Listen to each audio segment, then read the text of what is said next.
Welcome back. For those that know me really well, I get a bit OCD when it comes to keeping my cars clean, be it a Model Y or a Peugeot Ion or a Citroen C0, whatever it is. I like a clean car. It's something that I've had for most of my life. Anyway, I'm getting sent loads of stuff from businesses because I've got the Tesla Model Y Juniper, which is great. So this is from EVBase. I've got basically a boot full of plastic wibbly bits. And this hopefully is going to keep my Tesla Model Y clean. So I'm going to give it a good vac out, and then I'm going to figure out where all these bits go and see what it looks like after.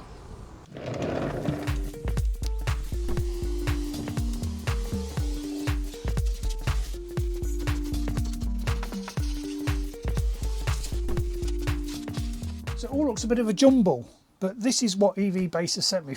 Basically 4 packs. Anti-kick pads for the centre console and rear seat. The rear trunk, rear boot, side protectors, door sill protectors, front and rear, and seat slide rail anti-kick for people in the back to not scuff up the carpet where the front seats sit. They've also sent me in the items that came is 2 slips of paper with QR codes on for installation video and installation manual. But I never read manuals, do I? So, like a giant jigsaw, let's see where the bits go and how it looks. So here's the first bit. It's shaped quite well, and takes a bit of fiddling to get it lined up. It's quite flexible, and yeah, that would be good for when I'm getting in and out of the car, and we all naturally, when you turn to get out, push your foot against there to push yourself out. So that will be protected, and the Velcro stuck it in really well. So first bit, yeah, I like that. Front passenger side fits nice and snug. The only thing I can sort of criticise is the fact that it's not quite shaped right there, but it's quite flexible. It's bent in, and the mat sits over the top. So the next bit is this large sort of side protector for the side. So I think it's best if I drop that seat down, and then this will fit like that with some jiggery pokery.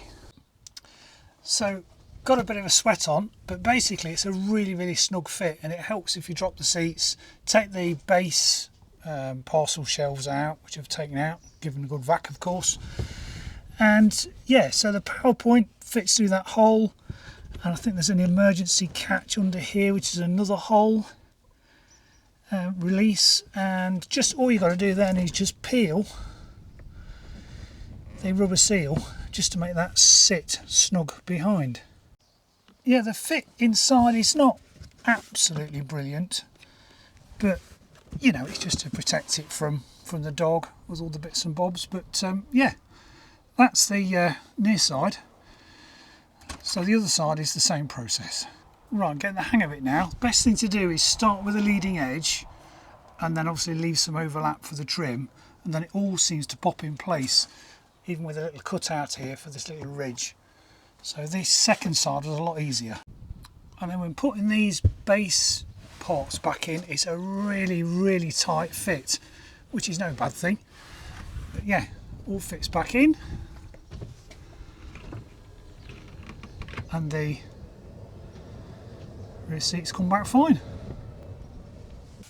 So this front sort of side kick plate on the driver's side, you've got to sort of manhandle this plastic piece that's just above the accelerator, squeeze it past, which is a bit awkward with the Velcro, and then basically what we're going to do is peel back the door seal, get a finger under it and feed the edge through. So yeah, it's fiddly, but then it's a really snug fit. I'm just going to work your way along the sill. So the passenger side front kick plate, it's got a bit there could do with trimming, because there's a square piece here, but the Velcro holds it in place, so I could just cut that to make it sit a bit flusher. but the rest of it's really nice and snug. Here doesn't fit quite so well, but again it's sort of out of the way and it's protecting the carpet under here, so yeah, it's not ideal to be honest, but it's okay. So this is the bit that goes over the side sill for the rear seats.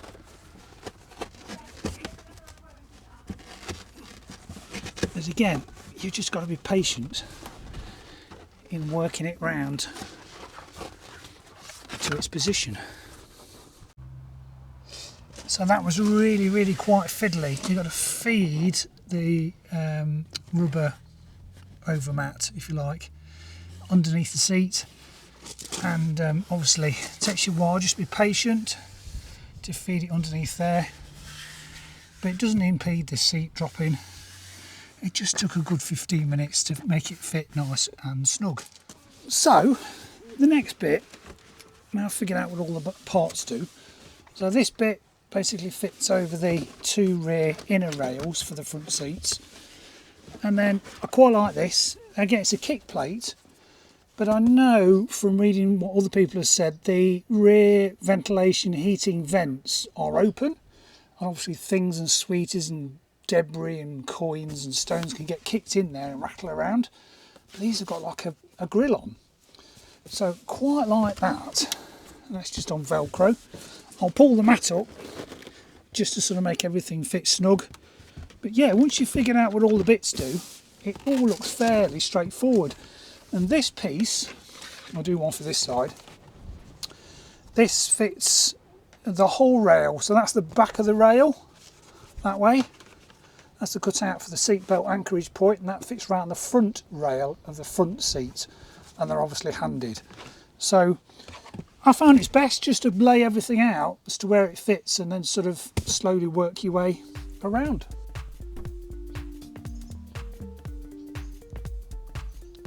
So this bit fills in the gap from the front kick plate to over where the seatbelt is. Now I know from years and years of valeting, the amount of rubbish that comes in down the side bit of carpet on most cars and gets scuffed and stained. So this is a really neat idea. A bit fiddly because the old Velcro, and with a bit of persuasion you just slide it down, he says, to make it fit.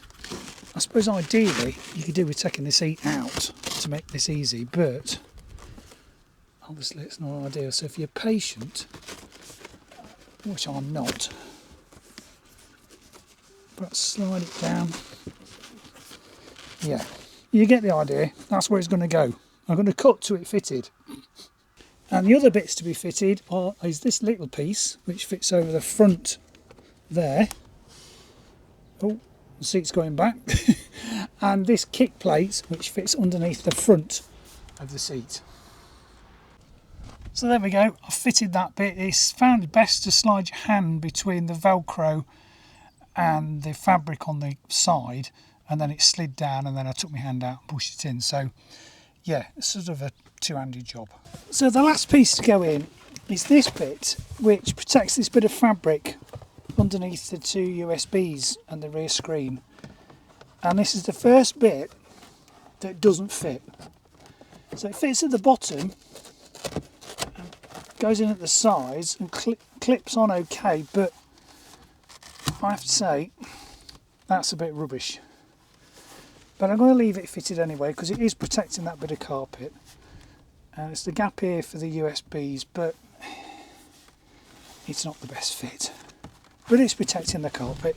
See, doesn't look the best there, does it? I suppose I could try and prise this plastic out and fit it behind, but I don't think there'd be any room, to be honest. But yeah, it's not the end of the world. It's protecting that bit of carpet, but it's just not quite as good as all the rest of the bits of kit are fitted really well. But that's, to be honest, just not really working. But it's providing protection for the fabric.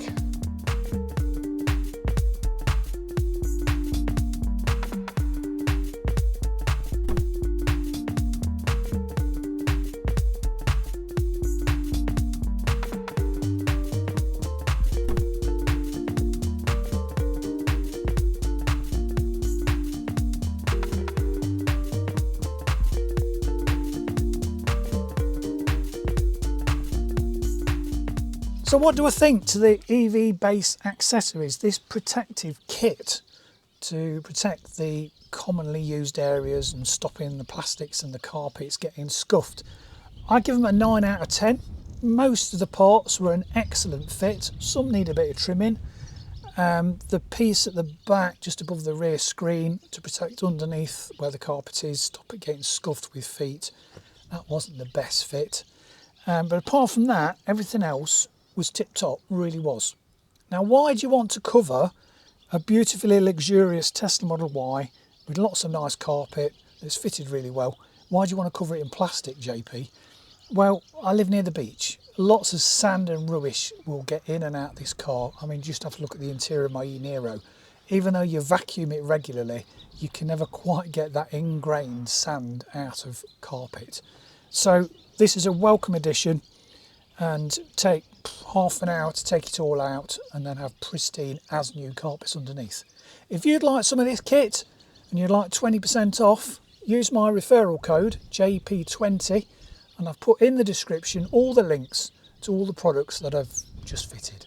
Hope you found that useful. Thanks for watching. See you next time for some more protective stuff that's going in.